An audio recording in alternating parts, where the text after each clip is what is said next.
전 세계의 청소년들 사이에서 가장 가고 싶은 나라로 한국이 급부상하고 있습니다. 한국을 잘 알고 있는 한류 팬들 덕분에 한국이 얼마나 안전하고 아름다운 곳인지 퍼져나가고 있는 것인데요. 오늘 소개해드릴 사연은 한국으로 단체 수학여행을 왔던 일본 여학생의 경험담입니다.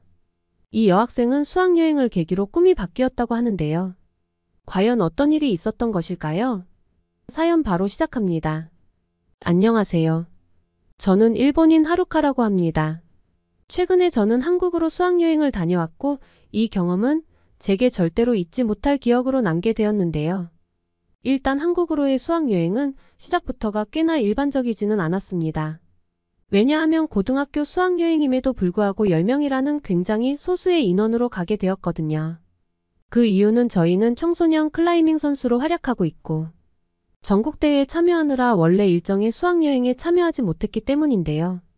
운이 좋게도 저희 팀은 당당히 전국대회 우승을 차지하고 왔고 학교 측에서는 그런 저희를 위해 한국으로의 특별 수학여행을 보내주기로 했습니다.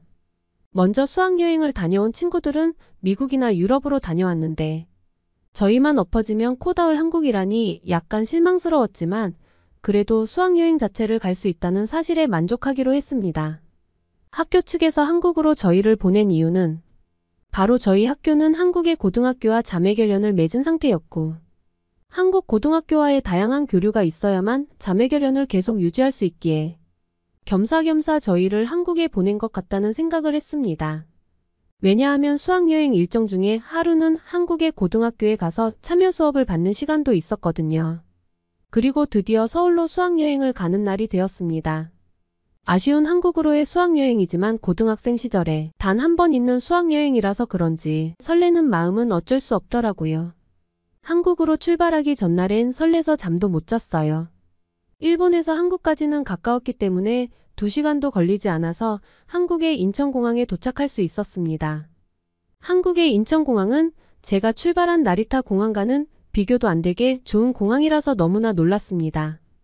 공항에 엄청난 사람들로 붐비는 모습이 제가 상상한 한국과는 정반대의 모습이었죠. 많은 사람들이 입국 심사를 위해 줄을 많이 서 있었는데 그만큼 입국 심사를 하는 곳도 많아서 줄이 빠르게 줄어들었어요. 인천공항 안에는 무빙워크와 에스컬레이터 등의 시설이 곳곳에 있어서 굉장히 넓은 공항임에도 불편함 없이 이동할 수 있었어요. 출입국장을 나가자 인천공항의 전체적인 모습을 볼 수 있었습니다. 대단히 큰데 정말 멋지다는 생각이 들어서 인천공항을 보면서 감탄하였습니다. 저희는 선생님의 인솔하에 지하철을 타러 갔어요. 선생님과 함께 지도를 보면서 걸어갔는데 공항에서 얼마 가지 않아 지하철역이 나와서 너무 편했습니다. 공항과 지하철역이 바로 연결돼 있다니 한국의 교통 시스템이 놀라운 순간이었습니다. 우리는 선생님이 알려주신 대로 교통카드를 사서 충전을 하였습니다. 그리고 지하철을 타려고 내려갔는데 저는 또 한 번 깜짝 놀랐습니다. 한국의 지하철역에는 전체 스크린 도어가 설치되어 있더라고요. 승객의 안전까지 생각하는 한국의 지하철역은 일본이 본받아야 할 게 마땅합니다. 일본도 스크린 도어가 있는 역들이 있긴 했지만 이렇게 전면이 유리로 멋지게 되어 있지는 않거든요. 그리고 모든 역에 스크린 도어가 설치되어 있는 것은 아니라서 가끔 지하철 추락사고가 나면 열차 운행이 중단되는 일도 있어요. 전면이 유리로 되어 있는 세련된 모습과 깨끗한 한국의 지하철역을 보자 일본의 지하철역이 너무 낡은 느낌까지 들었어요. 그리고 지하철이 도착했다는 안내 음성이 들리고 지하철을 타게 되었는데 한국의 지하철은 좌석 간격도 적당하고 손잡이도 잘 되어 있었어요. 무엇보다 지하철 내부가 말도 안 되게 청결했고 난방이 잘 되어서 너무 따뜻했어요. 의자에 앉았는데 의자가 따뜻해서 너무 놀랐어요. 좌석까지 난방이 되는 지하철은 처음 타보거든요. 중간에 다른 노선으로 지하철을 갈아타러 가야 했는데 한국은 다른 노선의 지하철을 타는 것도 내부에서 해결할 수 있었어요. 일본은 노선마다 회사도 다르고 옆길이 이어지지 않은 곳도 많아요. 그래서 역 밖으로 나가서 또 돈을 내고 들어가서 다른 노선으로 가야 할 때도 있어요. 그런데 한국의 지하철은 갈아타는 곳이 표시된 곳으로 가자 바로 지하철을 갈아탈 수 있게 편리하게 되어 있었어요. 정말 처음 경험하는 한국의 대중교통은 편리하고 대단하다는 생각이 들었습니다. 수학여행의 주요 일정은 저희 학교와 자매학교인 한국의 학교에 가서 참여 수업을 받고 난 후 남산타워, 경복궁, 남대문, 명동 등을 돌아보는 것이었어요. 한국 학교를 방문해 체험 수업을 하는 날에 한국 친구들이 한 명씩 저희와 짝을 지어 가이드 역할을 해주었죠. 저는 워낙 내성적인 성격인지라 친화력이 없어 걱정이었어요. 하지만 제 짝을 맡아준 한국인 친구 연아는 저와는 다르게 정말 친절하고 밝은 친구였어요. 서로의 언어의 장벽에도 불구하고 연아와는 바디랭귀지와 통역 어플을 이용해 의사소통을 하는 데는 크게 어렵지 않았습니다. 그러면서 웃고 이야기를 나누니 언어를 초월하는 공통의 관심사를 발견했죠. 바로 연아는 일본의 유명한 가수 아이명의 팬이 아니겠어요? 저도 아이명 노래를 좋아했기 때문에. 그래서 같이 음악을 들으며 감상평을 나누었죠. 잊을 수 없는 시간이었어요. 저는 이런 한국인 친구들의 솔직하게 다가오는 친화력에 감명을 받았어요. 사실 일본은 개인주의 문화가 심해서 친구들과 빨리 그리고 깊게 친해지기가 힘들거든요.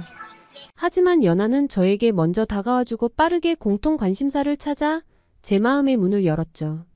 한국에 와서 느낀 거지만 이게 한국인의 매력인 것 같아요. 정도 많고 소외되는 친구들을 우선적으로 챙겨주며 솔직하고 적극적이었어요. 그리고 문화교류 시간에는 한국 전통 음식 만드는 법을 배우고 답례로 한국 친구들에게 종이접기와 일본 사회를 소개하며 저희는 마음을 나눴어요. 저희끼리 웃음소리가 교실 안에 울려 퍼지는 그 순간은 아직도 제 기억에 뚜렷하게 남아있답니다. 그리고 마지막 하루는 자유시간도 있었는데요. 자유 일정이 있는 날에 저는 친한 친구 나나미와 함께 홍대에 가기로 했어요. 일본에서는 한국에서 홍대가 아주 유명했습니다. 홍대 입구역에 도착하자마자 활기찬 분위기가 느껴졌어요. 역에서 나와 거리를 걷고 있자니 각양각색의 가게들과 카페 레스토랑이 눈에 띄었고 사람들로 붐비는 거리와 곳곳에서 들리는 음악이 정말 멋진 곳이었습니다. 점심은 홍대에 굉장히 유명한 떡볶이를 파는 곳이 있다고 해서 지도를 보면서 찾아갔어요. 식당으로 들어가서 우리는 떡볶이를 시키고 라면도 시켰어요. 기대감에 부풀어서 우리는 음식이 나오기를 기다렸습니다. 떡볶이의 색깔은 말 그대로 빨간색이었어요. 우리는 색깔을 보면서 먹을 수 있을까? 하는 생각이 들었습니다. 그런데 하나를 젓가락으로 잡고선 먹었는데 매콤하면서도 깊은 맛이 났어요. 매콤한 양념에 떡이 더해지니 이건 뭐라고 할 수 없이 맛있었습니다. 같이 나온 라면을 먹는데 일본에서 제가 끓여 먹던 라면과는 다르게 면이 더 쫄깃하고 정말 맛있는 거예요. 일본처럼 직접 면을 뽑는 라면도 아닌 것 같은데 어떻게 이렇게 맛있는 건지 놀랐습니다. 나나미는 어떻게 이렇게 맛있을 수가 있냐면서 눈물이 날 것 같다며 행복해했습니다. 식사 후에는 홍대 화장품을 파는 곳으로 갔어요. 한국 화장품은 일본에서도 아주 유명해서 인기가 많았어요. 저는 그동안 사고 싶었던 아이섀도우와 립글로스 그리고 마스크팩을 샀고 나나미는 기초 화장품을 샀어요. 거리로 나왔는데 정말 구경할 곳도 많고 예쁜 것들도 많이 팔아서 재미있게 구경했어요. 즐겁게 쇼핑하고 저녁은 삼겹살을 먹을 수 있는 가게로 갔는데요. 삼겹살을 시켰는데 김치며 상추 같은 채소가 잔뜩 나와서 놀랐어요. 게다가 기본적으로 된장찌개도 함께 주시더라고요. 한국은 이렇게 많은 걸 한꺼번에 주다니 정말 멋졌습니다. 우리는 밥을 시켜서 고기와 밥 그리고 된장찌개를 함께 먹었어요. 점원분이 불판에 불을 붙이고 고기를 직접 구워주셨는데 홍대 고깃집의 점원분은 일본말도 굉장히 잘하시고 설명도 잘해주셔서 좋았습니다. 한국에 와서 느낀 게 한국 사람들은 참 친절했어요. 그래서 처음 한국 여행을 하면서도 친절함이 감사하게 느껴졌습니다. 드라마에서 본 대로 상추에 고기를 올려서 입안에 넣었는데 채소와 고기의 조화가 너무 좋았습니다. 고기만 먹으면 느끼할 수도 있을 텐데 채소가 느끼함을 잡아주더라고요. 김치도 먹었는데 아삭 소리가 나는 김치는 조금 매웠지만 고기와 먹었더니 맛이 더 좋아졌어요. 고기와 함께 버섯도 구워줬는데 구워 먹는 버섯의 맛도 일품이었습니다. 다른 것보다 삼겹살은 정말 맛있었어요. 일본에서도 다양한 고기구이를 먹어봤지만 삼겹살은 정말 계속 먹게 되는 마법 같은 맛이었습니다. 찍어 먹을 수 있는 소스도 다양해서 다양한 맛을 느낄 수 있었어요. 저녁 밥까지 두둑하게 먹고 나온 저희는 한국의 방거리를 돌아다녔는데요. 야경이 너무 예뻐서 서로 사진을 찍어줬는데 막상 저희 둘이 찍은 사진이 없는 거예요. 셀카로는 있지만 풍경과 함께 찍은 사진이 없었어요. 그래서 지나가는 한국인에게 부탁해서 샤싱샤싱이라고 하니 알아듣고는 바로 포즈도 취해보라고 말하면서 사진을 찍어주셨어요. 그런데 갑자기 옆으로 뛰어가시더니 여기 풍경이 더 예쁘다며 위치를 옮기자고 했어요. 저희는 이런 열정에 정말 감동받았어요. 사실 이런 것도 정말 에너지 소모가 많이 들잖아요. 그리고 일본인들은 사진을 찍어달라고 하면 그냥 대충 한 장만 찍어주고 가는 경우가 많거든요. 근데 그 한국분은 한 장도 아니고 여러 장의 사진을 너무나도 예쁘게 담아주셔서 우리의 추억을 아름답게 남겨주었어요. 저희는 너무 감사하다고 말했어요. 그랬더니 그분이 번역 어플로 한국에서 좋은 시간을 가졌으면 좋겠어요. 두 분의 우정이 영원했으면 좋겠습니다. 그럼 남은 시간 행복하게 보내다 가세요라고 남기며 사라지셨죠. 저희는 이 멘트를 보고 감동받아 눈물이 날 정도였답니다. 마음이 정말 따뜻해졌어요. 솔직히 한국과 일본은 사이가 별로 좋지 않잖아요. 저희 부모님 세대들은 한국에 대해서 별로 좋아하시지는 않으셨습니다. 물론 요즘에는 많이 바뀌셨지만요. 그래서 처음에 올 때 한국인들이 무섭게 대하지 않을까 걱정했는데 무섭긴커녕 모든 한국인들은 다 저희를 진심으로 대해줬고 다들 친절했어요. 수학여행이 끝나고 돌아갈 시간에 저희는 한국 학생들과 눈물의 작별 인사를 나눴어요. 저희는 한국 학생들의 따뜻함과 환대에 깊은 감동을 받았거든요. 이후 일본으로 돌아온 저는 한국이란 나라에 깊은 감명을 받아 그때부터 한국어를 공부했어요. 한국어를 공부하고 한국 문화에 대해 알다 보니 나중에 한국에서 살아보고 싶다는 생각이 들더라고요. 그리고 결심했죠. 한국어 공부를 열심히 해서 한국의 대학교를 가기로 말입니다. 제 이야기는 여기까지입니다.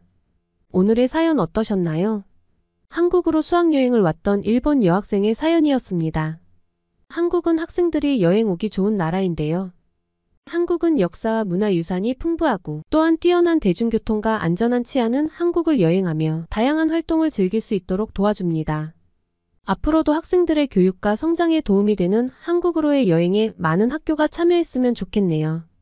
오늘의 사연이 마음에 드셨다면 구독과 좋아요를 눌러주세요. 여러분의 구독과 좋아요는 영상 제작에 큰 힘이 됩니다. 더욱더 감동 깊은 사연으로 찾아뵙겠습니다. 감사합니다.